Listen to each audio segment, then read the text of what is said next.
नमस्कार दोस्तों, कैसे हैं आप सब लोग। मैं सचिन सर आप सबका आपके अपने YouTube चैनल पे स्वागत करता हूं। उम्मीद करता हूं कि बहुत ही बेहतरीन तरीके से अच्छे तरीके से होंगे आप सब लोग और आप सभी की पढ़ाई जो है बहुत ही अच्छे से चल रही होगी।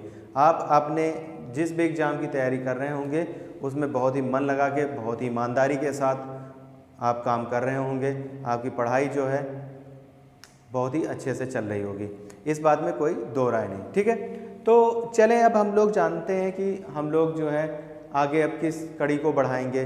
ये बता दें कि हम लोग नंबर सिस्टम पे काम कर रहे थे, संख्या पद्धति पे। नंबर सिस्टम में हमने प्राकृतिक संख्याएं आप पढ़ लिया, प्राकृतिक संख्याएं पढ़ लिया, अभाज्य संख्याएं पढ़ लिया, भाज्य संख्याएं पढ़ लिया, सम संख्याएं पढ़ लिया, अपरिमेय परिमेय संख्या, पूर्णांक संख्याएं जितनी भी थी सारी हमने वो पढ़ ली। उसके बाद फिर हमने इकाई के अंक ज्ञात करने के लिए हमने उन्हें भी पढ़ा कि इकाई के अंकों को कैसे ज्ञात करना चाहिए, तो हमने ये भी पढ़ लिया। जिसमें आपने जीरो का पढ़ा था, जीरो यानी जीरो की घात सम हो या विषम कोई भी फर्क नहीं पड़ेगा, इकाई में हमेशा जीरो ही आएगा। एक के लिए भी आपने पढ़ा था कि एक की घात अगर इकाई में एक है और उसकी घात सम या विषम कुछ भी हो कोई फर्क नहीं पड़ेगा, इकाई पर एक ही आएगा। फिर इसके बाद आपने 5 का भी पढ़ा था कि अगर इकाई में 5 है और उसकी घात सम या विषम कुछ भी हो तो भी उस पर कोई फर्क नहीं पड़ेगा, इकाई में सदैव 5 ही आएगा। इसके बाद आपने 6 का पढ़ा था कि अगर इकाई का अंक 6 है और उसकी घात सम या विषम कुछ भी हो तो भी कोई फर्क नहीं पड़ेगा, इकाई में सदैव 6 ही आएगा। यहाँ तक किसी को कोई समस्या नहीं थी। ठीक, फिर उसके बाद हमने 2 को जाना कि अगर किसी के इकाई के अंक पे 2 है तो क्या होगा। फिर हमने सम और विषम अगर घात है तो उस घात को कि दहाई के 2 अंकों को 4 से भाग करेंगे और जो भी शेषफल हमें प्राप्त होगा उसे इकाई के पावर पे लगा देंगे और उसके बाद हम देखेंगे कि इकाई का अंक क्या होगा। यहाँ तक हमने चीज़ें कंप्लीट कर ली थी और मुझे लगता है कि यहाँ तक सबको चीज़ें क्लियर होंगी। अब इसके बाद हम आगे जो है जो हमारे अभी नंबर्स बचे हुए हैं, जो अंक बचे हुए हैं, हम उन पे काम करेंगे। तो अब जो है हम लोग 3 को लेते हैं। हमने कहा 3 पे देखते हैं कि 3 के लिए क्या प्रोसेस है। ठीक है, तो चलिए जो है आप 3 के लिए पढ़ेंगे हम लोग कि 3। ठीक, अगर इकाई का अंक 3 हो, अगर इकाई का अंक 3 हो तब क्या होगा, तब कैसे जानेंगे कि इकाई के अंक पे क्या आएगा। तो सबसे पहले 3 की पावर अगर 1 है तो इकाई का अंक 3 होगा। 3 की पावर अगर 2 है तो इकाई का अंक 9 होगा। 3 की पावर 3 है तो इकाई का अंक 7 होगा और 3 की पावर अगर 4 है तो इकाई का अंक 1 होगा। क्लियर हो गई बात, यहाँ तक में किसी को कोई समस्या नहीं। ठीक, अगर 3 की पावर 1 तो इकाई का अंक 3, 3 की पावर 2 तो इकाई का अंक 9, 3 की पावर 3 तो इकाई का अंक 7, 3 की पावर 4 तो इकाई का अंक 1। कैसे, ये भी समझें। अब देखिए, घात का मतलब होता है कि उस संख्या का, उस नंबर का, घात का मतलब क्या होता है, उस नंबर का यानी उस अंक का उतनी बार गुणा। 3 की पावर 1 का मतलब है 3 गुणे 1 यानी 3 ही आता है। 3 की पावर 2 का मतलब है इसका 2 बार गुणा यानी 9 आता है। 3 की पावर 3 का मतलब होता है कि इसका 3 बार गुणा। हमने कहा 3 त्रिक का 9। अब 9 को 3 से गुणा करेंगे तो 9 त्रिक 27, इकाई का अंक 7 आता है। कोई समस्या नहीं। 3 की पावर 4 तो 3 को 4 बार गुणा करेंगे, 3 गुणे 3। हमने कहा 3 त्रिक का 9, ये 2 3 और ये 2 3 से 9, 9 गुणे 9 81 होता है। इकाई का अंक कितना आता है, 1 आता है। इकाई का अंक कितना आएगा, 1 आएगा। यहाँ तक में बताइए किसी को कोई समस्या नहीं। ठीक, यहाँ तक चीज़ें आपको क्लियर हो गई। इकाई के अंक अगर 3 है तो 3 की पावर 1 3, 3 की पावर 2 9, 3 की पावर 3 7, 3 की पावर 4 तो 1। अब इसको जरा हम एग्जाम्पल से समझेंगे। अभी देखिए, अभी चीज़ों को हम लोग तैयार कर रहे हैं, क्वेश्चन नहीं कर रहे हैं। पहले आप अपना बेस मजबूत करिए। बेस जब मजबूत हो जाए फिर तो क्वेश्चन तो हमें धड़ाधड़ करने ही है। ठीक, आइए हमने कहा एग्जाम्पल देखते हैं। जैसे एग्जाम्पल हमने कहा कि 2 4 3 2 3 ये है। अब हमने कहा इसकी पावर जो है 5 7 9 2 1 ये। अब हमको ये बताना है कि इकाई का अंक क्या होगा, इकाई का अंक क्या होगा। अब इकाई का अंक बताने के लिए सबसे पहले आप देखेंगे कि आपके इकाई में क्या बैठा है, 3 बैठा है। आपकी इकाई में 3, अगर आपकी इकाई में 0 है, 1 है, 5 है, 6 है तो फिर तो वही आएगा। लेकिन अगर इकाई में 3 है तो आप क्या करेंगे, दहाई के 2 अंकों को लेंगे 21 को और किससे भाग करेंगे, 4 से भाग करेंगे। तो 4 पंचे 20 और 1/4 यानी शेष फल कितना आया, शेष फल आपका 1 आया। ये बात समझ में आ गई कि शेष फल 1 आया। जिन बच्चों को ये चीज़ नहीं समझ में आई वो ऐसे भी देख सकते हैं कि 21 को अगर हम 4 से भाग करें तो 4 का पहाड़ा ऐसा पढ़े कि 21 से ज़्यादा ना हो। तो 4 का नम 4, 4 दूनी 8, 4 तीन 12, 4 चौक 16, 4 पंचे 20। जैसे हमने कहा 4 छंग वो हो जाएगा 24। तो हमने कहा 4 पंचे 20 यानी 21 में से 20 घटा दे तो 1। तो मैंने बताया था कि ये जो होता है ये आपका शेषफल होता है और ये जो आता है ये आपका भागफल आता है। कोई दिक्कत इसमें यहाँ तक में, ठीक है, ठीक। तो फिर मैंने कहा था जो इकाई का अंक होता है, जो इकाई का अंक होता है उसमें क्या करेंगे, शेषफल लगा देंगे। इकाई का कितना है 3, शेषफल कितना 1, 3 की पावर 1 यानी इकाई का, इसका इकाई का अंक कितना आएगा 3 आएगा। इसका इकाई का अंक कितना आएगा 3 आएगा। इसका इकाई का अंक कितना आएगा 3 आएगा। किसी भी बच्चे को कहीं पर भी कोई डाउट हो तो पूछ सकता है, क्लियर। वैसे उम्मीद ये है कि आपको डाउट नहीं होगा, कोई समस्या नहीं आएगी। इतने बेसिक मतलब इतना नीचे के लेवल से लेके चल रहे हैं कि हर एक बच्चे को चीज़ समझ में आए। क्लियर हो गई बात। तो 3 का हो गया, इसमें कोई समस्या नहीं। अब हम लोग चलते हैं 4 की तरफ बढ़ते हैं कि देखते हैं 4 वाली कंडीशन में क्या होगा। फिर उसके बाद हमें 7 की कंडीशन पढ़ना है, 8 की कंडीशन पढ़ना है और 9 की कंडीशन पढ़ना है। जब इतनी कंडीशन हम पढ़ लेंगे तो उसके बाद फिर हम क्वेश्चनों को सॉल्व करना शुरू करेंगे और इकाई के अंकों को ज्ञात करेंगे। आइए, हमने कहा अगर हम 4 की बात करते हैं, हम किसकी बात करें, 4 की बात करें। चलिए 4 के लिए देखते हैं क्या होगा, इकाई का अंक 4। तो 4 के लिए कुछ नहीं, आप लिख 4, ठीक। 4 में या तो जो घात होगी वो क्या होगी, सम, इवन या विषम, ऑड। जो घात होगी वो क्या होगी, सम होगी या विषम होगी। घात क्या होगी, सम होगी या विषम होगी, ठीक। 4 की घात अगर सम होगी तो इकाई का अंक जो होगा, ठीक है, 4 की घात अगर सम है तो जो इकाई का अंक होगा, इकाई का अंक वो क्या होगा, तो ये 6 हो जाएगा। और अगर विषम हो जाएगी तो 4 ही होगा। क्लियर हो गई बात, ये बात समझ में आ गई। इसमें हमको ये नहीं कि 4 की पावर 1, 4 की पावर 2, 4 की पावर 3, 4 की पावर 4 पे काम नहीं करेंगे। क्यों, क्योंकि 4 की पावर 1 अगर करेंगे तो 4 का नाम 4, 4 की पावर 2 करेंगे तो 4 चौक 16 6, 4 की पावर 3 करेंगे तब भी हमें कितना मिलेगा, 4 ही मिलेगा। क्यों, 16 चौको 64, 4। फिर उसके बाद जैसे ही फिर 4 से मल्टीप्लाई करेंगे तो हमें फिर कितना मिलेगा, 6 ही मिलेगा। तो बेवजह की मेहनत हमको नहीं करनी। अब जैसे एग्जाम्पल देखते हैं, हमने कहा एग्जाम्पल आप देखिए,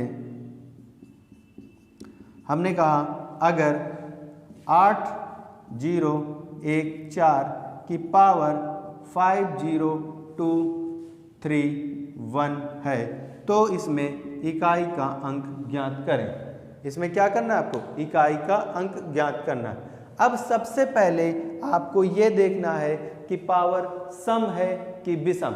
अब देखिए बस 2 अंक देखिए, 31, 31 क्या है, 31 एक विषम संख्या है।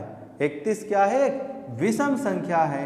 जैसे आपने कहा 31 एक विषम संख्या है तो विषम में क्या आएगा, 4 आएगा। यानी जो इसका आंसर होगा, इकाई का जो अंक होगा वो कितना होगा, इकाई का जो अंक होगा वो कितना होगा, वो 4 होगा। इकाई का अंक कितना होगा, 4। ये बात समझ में आ गई। अगर आप 31 को 4 से भाग भी करेंगे तो 4 सते 28, 31 में अगर 28 चला गया तो 3 बचेगा और 3 एक विषम संख्या होगी। और 3 अगर 4 की पावर 3 करेंगे तो 4 गुणे 4 गुणे 4, 4 चौक 16, चौको 64, कितना आएगा, 4। तो मतलब इस तरह से नहीं करना है इसको, आपको बस क्या करना है, जब इकाई में 4 बैठा हो, इकाई में 4 बैठा हो तो आपको यह देखना है कि पावर सम है कि विषम है। अगर पावर विषम है तो इकाई का अंक 4 होगा, अगर पावर सम है तो इकाई का अंक 6 होगा। क्लियर होगी बात। एक एग्जांपल और देखते हैं। हमने कहा अगर आपके पास 5 3 2 1 4 है और इसकी पावर जो है कितनी है, 516 है, 516 है, कितनी है, 516 है। तो अब ये बताइए कि पावर सम है कि विषम है, पावर सम। अब 16 देखिए, 16 क्या है, 16 एक सम संख्या है, 16 क्या है, सम संख्या है। और जैसे आपने देखा कि 16 एक सम संख्या है तो जो इसका इकाई का अंक होगा वो कितना होगा, 6 होगा। इसका जो इकाई का अंक होगा वो कितना होगा, 6 होगा। ये बताइए यहाँ तक में किसी को भी कोई प्रॉब्लम, कोई समस्या किसी भी जगह पे नहीं होनी चाहिए। एकदम मतलब पूरी तरीके से आपका क्लियर होना चाहिए, कहीं पर भी कोई डाउट नहीं होना चाहिए। अब इसी के साथ लगे हाथ हम लोग 9 का भी देख लेते हैं। इसी के साथ लगे हाथ हम 9 का देख लेते हैं कि अगर 9 के बारे में बात कर रहा होगा तब क्या होगा। अगर हम 9 की बात करें तो भैया अगर ये सम है और ये क्या है, विषम है, क्या चीज, घात, पावर। क्लियर हो गई बात। अगर 9 की बात करें तो सम होगा तो इकाई का अंक जो आएगा वो क्या आएगा, इकाई का जो अंक होगा वो क्या होगा भैया, 1 होगा। और अगर विषम होगा तो 9 होगा। यहां तक क्लियर। अगर हम 9 की बात करें तो 9 में अगर घात सम है तो 1 इकाई का अंक होगा और अगर विषम है तो इकाई का अंक जो है 9 होगा। एग्जाम्पल से इसको समझते हैं, एग्जाम्पल से देखते हैं। हमने कहा कि एग्जाम्पल देखते हैं इसका।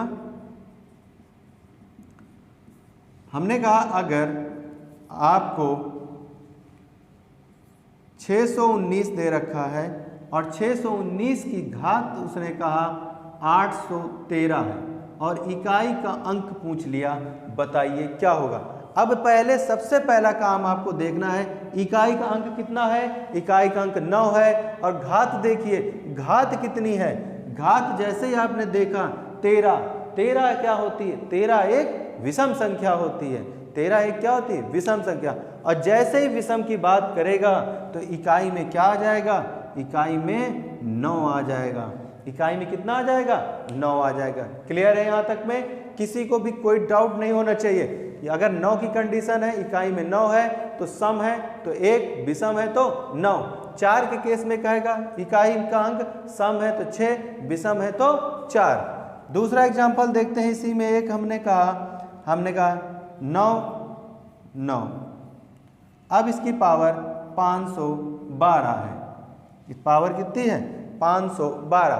अब बताइए 12 एक सम संख्या है कि विषम संख्या है। आपने कहा 12 एक, बस आपको दहाई के 2 नंबरों को देखना है, बाकी पूरी संख्या को नहीं देखना है। जैसे आपने कहा कि 12 एक सम संख्या है तो सम संख्या है तो इकाई का अंक कितना हो जाएगा, 1 हो जाएगा। इकाई का अंक कितना हो जाएगा, 1 हो जाएगा।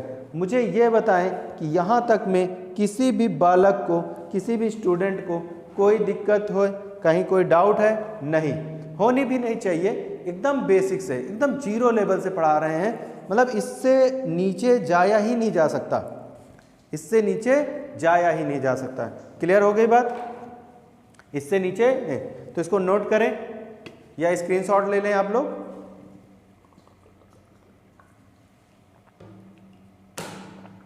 चलिए आगे बढ़ते हैं। अब हमने देखा कि 0 हो गया अपना कंप्लीट, 1 हो गया, 2 हो गया, 3 भी हो गया, 4 भी हो गया, 5 हो गया, 6 हो गया, 9 हो गया। अब आपके लिए कौन बच रहा है? केवल और केवल 7 और 8 बच रहा है बस। इसके बाद फिर आपको क्या करना है? सीधे क्वेश्चनों पे प्रहार करना है, सीधे क्वेश्चनों से जंग लड़नी। और वो जंग कौन फतेह करेगा? आप ही फतेह करेंगे, क्योंकि इतनी दम नहीं होगी क्वेश्चन में कि पढ़ने के बाद आप उन क्वेश्चनों को ना कर पाएं, वो क्वेश्चन आपको हरा देंगे। आइए तो अब हम लोग 7 को देखते हैं कि 7 के लिए अगर कंडीशन क्या होती है। अगर इकाई का अंक 7 हो तब, अगर 7 की पावर 1 है तो 7 होगा, और 7 की पावर 2 है तो 9 होगा, 7 की पावर 3 है तो 3 होगा, और 7 की पावर 4 है तो 1 होगा। क्लियर है यहां तक बात?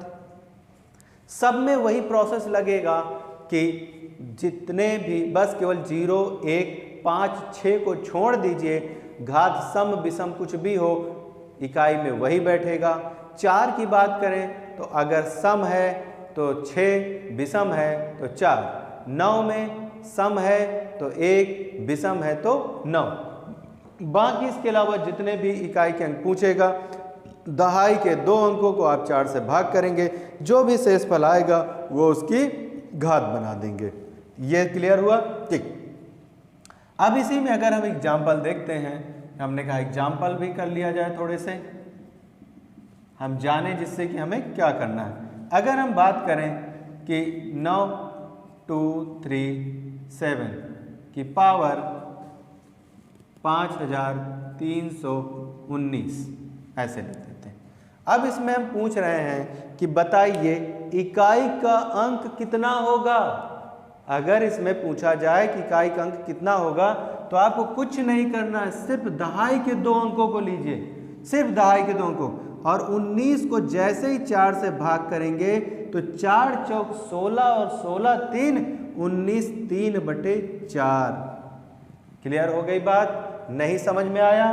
देखिए 19 को अगर हम 4 से भाग करें तो 4 का पहाड़ा ऐसा पढ़ना है कि 19 से ज़्यादा ना जाए। तो 4 का 4, 4 दूनी 8, 4 3 12, 4 चौक 16 और 4 पंचे 20। 5 बार भैया नहीं जा सकता, कितनी बार जाएगा? 4 बार। तो 4 चौक 16। अब 19 में 16 घटाइए तो 9 में 6 गया, 3 और 1 में 1 जाएगा तो कुछ नहीं। तो क्या हो गया? शेषफल अपना कितना आ गया? शेषफल 3 आ गया। शेषफल कितना आ गया? 3 आ गया। अब देखो इकाई में कौन बैठा है? 7 बैठा है। अगर इकाई में 7 बैठा है तो आंसर देने के लिए 7 की घात 3, और 7 की घात 3 में देखिए क्या मिलता है? 3 मिलता है। तो यानी इसका जो आंसर होगा वो क्या हो जाएगा? 3। यानी इकाई का अंक कितना हो जाएगा? 3 हो जाएगा। इकाई का अंक कितना हो जाएगा? 3 हो जाएगा। कोई दिक्कत नहीं। एक और करते हैं फिर आगे बढ़ते हैं। हमने कहा अगर एक और किया जाए तो हमने कहा ठीक है 2 5 3 7 9 7 की पावर 8 9 7 3 2 1। ये क्लियर हो गई बात? अब हमने कहा कि इसमें बताया जाए इकाई का अंक कितना होगा। इकाई का अंक कितना होगा? अब देखिए दहाई के 2 अंकों को देखिए आप, दहाई के 2 अंकों को जैसे ही देखेंगे तो आपने क्या देखा? 21। 21 को किससे भाग करना है? 21 को 4 से भाग करेंगे, 4 पंचे 20 और 1/4। शेषफल कितना आ गया भैया? शेषफल जो है 1 आ गया। बोलिए कोई डाउट नहीं? यानी शेषफल 1 आ गया। तो आपने कहा 7 की पावर 1 जो होगा यानी इकाई का अंक कितना होगा? 7 होगा। यानी आपका आंसर कितना आ जाएगा? 7 आ जाएगा, 7 आ जाएगा। क्लियर है यहाँ तक में? कोई दिक्कत नहीं, होनी भी नहीं चाहिए। अगर ऐसे पढ़ाने के बावजूद भी अगर आपको दिक्कतें हो रही हैं तो फिर कहीं ना कहीं समस्या खड़ी हो जाएगी एग्जाम में। तो चीज़ें एकदम क्लियर होनी चाहिए जिससे कि एग्जाम में हम जाएं तो फुल्ली कॉन्फिडेंस के साथ, फुल कॉन्फिडेंस के साथ बैठें कि भाई अब एग्जाम तो इस बार पार करके ही आएंगे। क्लियर है। चलिए अब बचता है अपना कौन सा 8। 8 के लिए देखते हैं कि 8 पे क्या होगा। 8 के लिए देखा जाए कि यूनिट प्लेस पे कैसे काम करेंगे। बस यानी इसके बाद फिर सीधे क्वेश्चन देखेंगे, क्वेश्चनों के साथ फिर सीधे हमको खेलना है। चलिए तो 8 के लिए देखते हैं, 8 के लिए क्या होगा। ठीक है, 8 के लिए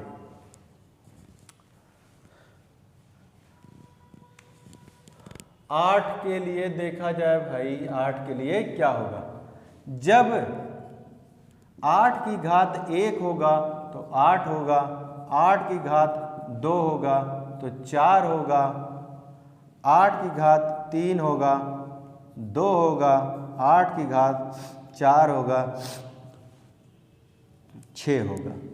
ठीक है, कितना होगा 6 होगा। क्लियर है इसमें। ठीक है, यानी 8 की घात अगर 1 है तो 8, 8 की घात 2 है तो 4, 8 की घात 3 है तो 2, 8 की घात 4 है तो 6। क्लियर। अब वही फिर से हम करेंगे कि कैसे। हमने कहा ठीक है, इसको देखते हैं, एग्जाम्पल की हेल्प से देखा जाएगा कि कैसे इस चीज़ को किया जाएगा। हमने कहा कि अगर भाई 5, 3, 2, 4, 6, 7, 8 की घात अगर 9, 5, 4, 3, 2, 7, 2 अगर ऐसे है तो हमें बताया जाए कि इकाई का अंक क्या होगा। अब इकाई में क्या बैठा 8, तो हमको 8 के लिए बताना है कि इसको जब ओपन किया जाएगा तो इकाई में क्या आएगा। तो हमने कहा ठीक, कोई बात नहीं। हमने कहा अंतिम अंक 2 अंक देख लेते हैं कितने हैं, 72। 4 से भाग कर लो तो 4 इकन्नम 4, 7 में 4 गया कितना बचा 3, उतारा कितना 2, चरवट 32। अब ये तो पूरा पूरा कट गया। अब क्या हुआ, ये पूरा पूरा भागफल चला गया। जब पूरा पूरा भागफल चला जाएगा, जब पूरा पूरा भागफल चला जाएगा तब जो इकाई पर बैठा है उसकी घात 4 लगाएंगे, क्योंकि शेषफल तो कुछ नहीं है, तो इसमें इकाई का अंक कितना आएगा 2। क्लियर है, इस बात को ध्यान रखिएगा। जब भागफल पूरा पूरा जाए और शेषफल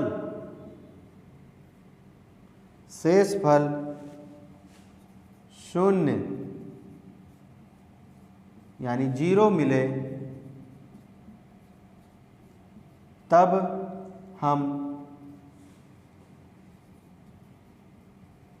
इकाई की घात 4 लगाएंगे। इकाई की घात कितनी लगाएंगे 4 लगाएंगे। ठीक, जब भागफल पूरा पूरा जाए और शेषफल शून्य मिले तब हम इकाई की घात 4 लगाएंगे।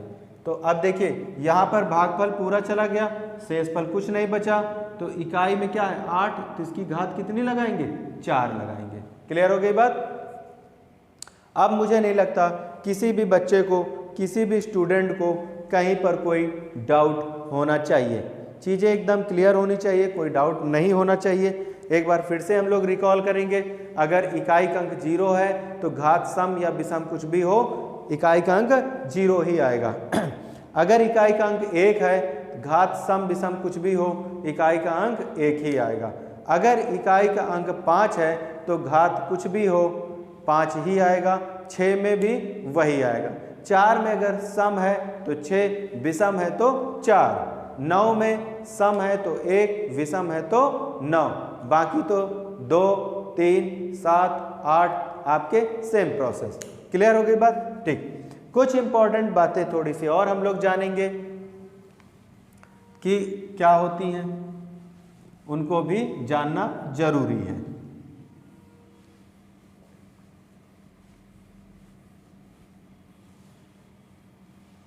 चलिए नोट डाल के लिख लेते हैं।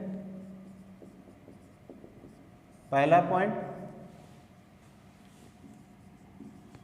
जब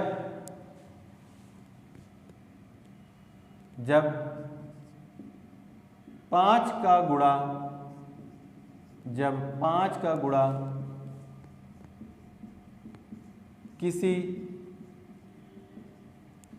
विषम संख्या से होगा तो, जब 5 का गुणा किसी विषम संख्या से होगा तो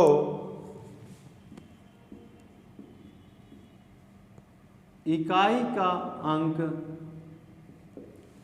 दिख रहा है, इकाई का अंक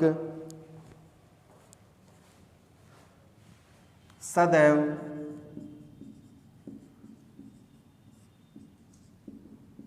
पांच ही होगा।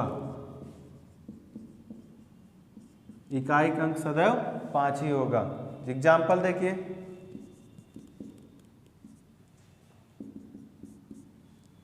जैसे 5 का गुणा 3 से करेंगे तो 5 3 15, इकाई का अंक क्या आएगा? 5 आएगा। क्लियर हो गई बात? इकाई में कितना आएगा? 5 ही आएगा। दूसरा पॉइंट जानेंगे,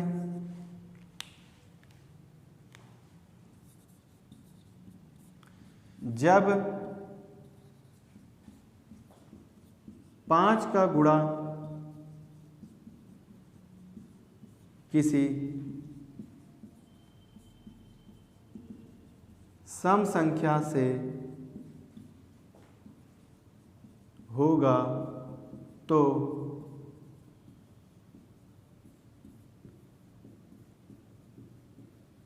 इकाई का अंक सदैव 0 यानी 0 ही होगा। ठीक, एग्जाम्पल से समझिए। 5 का गुणा अगर 4 से करेंगे तो 5 चौको 20, इकाई का अंक कितना होगा? 0। यहाँ तक में कोई दिक्कत? जब 5 का गुणा किसी सम संख्या से होगा तो इकाई का अंक 0, जब 5 का गुणा किसी विषम संख्या से होगा तो इकाई का अंक 5। नेक्स्ट,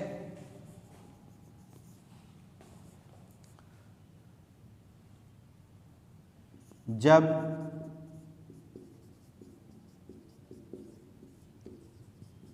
किसी भी संख्या को 0 से गुणा किया जाएगा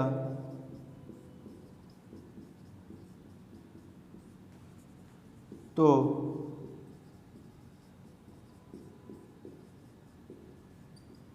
इकाई का अंक 0 ही प्राप्त होगा। क्लियर है ये बात? इकाई का अंक क्या होगा? 0 ही प्राप्त होगा। जैसे मान लीजिए कि आपने 25 का गुणा 10 से किया तो क्या मिलेगा? 250। इकाई का अंक कितना होगा? 0। इकाई का अंक कितना होगा? 0। चीज़ें क्लियर है? यानी जब 5 का गुणा किसी विषम संख्या से होगा तो इकाई का अंक सदैव 5 ही होगा। जब 5 का गुणा किसी सम संख्या से करेंगे तो इकाई का अंक सदैव 0 ही होगा।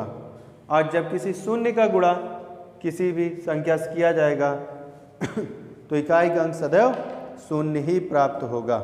क्लियर है यहाँ तक में? बताइए, कोई समस्या?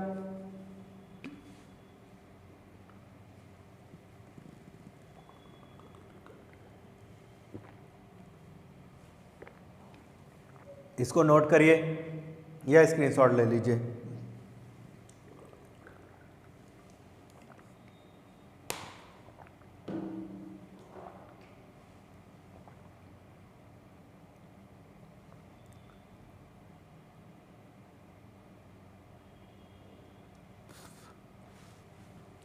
चलिए, ये सब एग्जाम के पॉइंट ऑफ व्यू से बहुत ही इम्पॉर्टेंट हैं, इन्हें आपको जानना चाहिए। क्योंकि इनसे रिलेटेड क्वेश्चन भी आते हैं और बेसिक चीज़ें अगर आपको नहीं मालूम है तो फिर चीज़ें आपको वहाँ पे प्रॉब्लम क्रिएट करती हैं। ठीक, चलिए अब देखिए,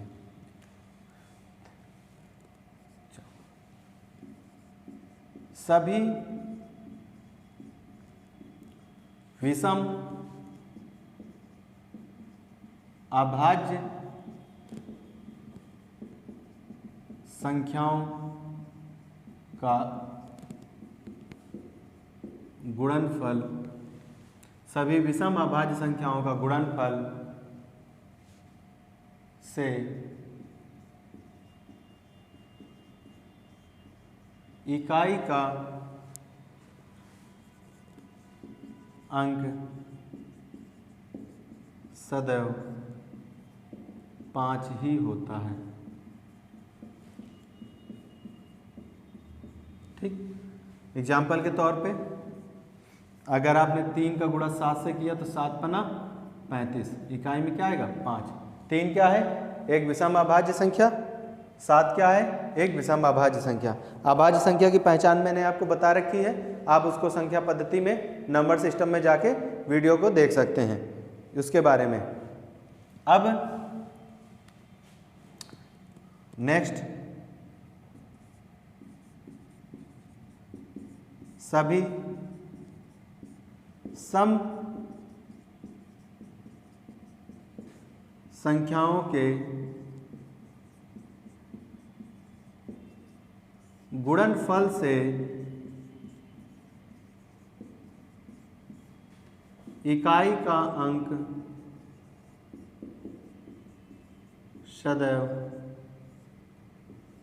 0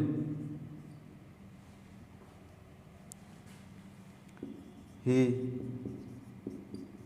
प्राप्त होता है। क्या प्राप्त होता है, 0 मिलता है। ठीक, 2, 4, 6, 8, 10, 12 ऐसे करते हुए तो देखिए बीच में क्या आ गया 10, और 10 अभी मैंने पढ़ाया कि 0 का किसी भी संख्या से गुणा होगा तो 0 ही मिलेगा। क्लियर हो गई बात यहाँ तक में, किसी कोई दिक्कत नहीं।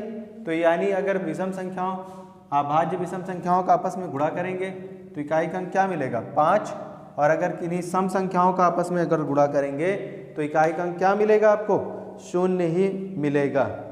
क्लियर हो गई बात। चलिए, तो चीज़ें जो है मैंने कोशिश की है कि आपको हर चीज़ पढ़ा दी जाए जो चीज़ मतलब आपके एग्जाम के पॉइंट ऑफ व्यू से इम्पॉर्टेंट है। क्लियर है, मतलब आपके एग्जाम के पॉइंट ऑफ व्यू से जो इम्पोर्टेंट मैंने सारी चीज़ें आपको मतलब दे दी हैं। इतना अच्छा कंटेंट जो है आपको फ्री में मिल रहा है। जब कोई चीज़ फ्री में मिलती है तो लोग उसकी वैल्यू नहीं करते हैं, लेकिन फिर भी हम पूरी कोशिश करते हैं कि आपके पास जो भी कंटेंट जाए बेहतर जाए, उसकी इम्पोर्टेंस को समझिए। इसी को पढ़ने के लिए लोग चार्ज पे करते हैं, कोचिंगों में जाते हैं, चीज़ें जगह जगह पे कलेक्ट करते हैं। आपको घर बैठे चीज़ें, सही चीज़ें मिल रही हैं। अगर आप इन सब चीज़ों से पढ़ रहे हैं और इनके प्रॉपर नोट्स बना रहे हैं तो देखिएगा आपके एग्जाम में ये बहुत ही हेल्पफुल होंगे, या प्रीवियस ईयर के पेपर को भी उठा के देख सकते हैं। बहुत ही जल्द हम लोग क्या करेंगे कि प्रीवियस ईयर के पेपर जो हैं वो भी यहाँ सॉल्व करेंगे। CDP जो है, बाल विकास जो है आपका, वो भी यहाँ पे कराया जाएगा। तो कोशिश ये रहेगी कि आपके मैक्सिमम से मैक्सिमम चीज़ें जो हैं आपकी यहाँ पर हो सकें। ठीक है, तो घबराइएगा नहीं, पूरा पढ़िएगा, इत्मीनान से पढ़िए, विश्वास रखिए, भरोसा करिए। किसी भी टीचर से जब आप पढ़ते हैं तो आप एक विश्वास के साथ ही उसके साथ जुड़ते हैं, भरोसा होता है आपको उस पर, तभी आप उससे जुड़ते हैं। देखिए, जब तक अगर आप विश्वास नहीं करेंगे तब तक चीज़ें आपकी बेहतर नहीं होंगी।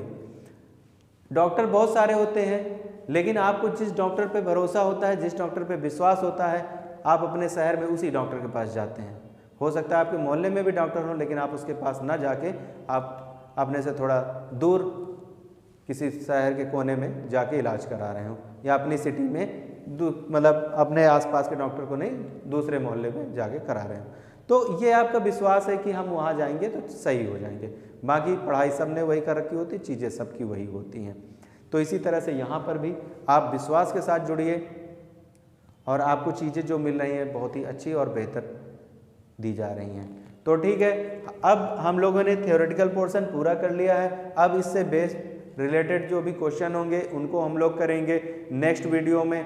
तब तक आप लोग इनको जो है अच्छे से पढ़ के अपने मेमोरी में फीड कर लें कि जिससे कि कुछ भी क्वेश्चन अगर कहीं से जब आए तो आपको प्रॉब्लम ना हो। ठीक है दोस्तों, मिलते हैं फिर नेक्स्ट वीडियो में। जय हिंद, जय भारत।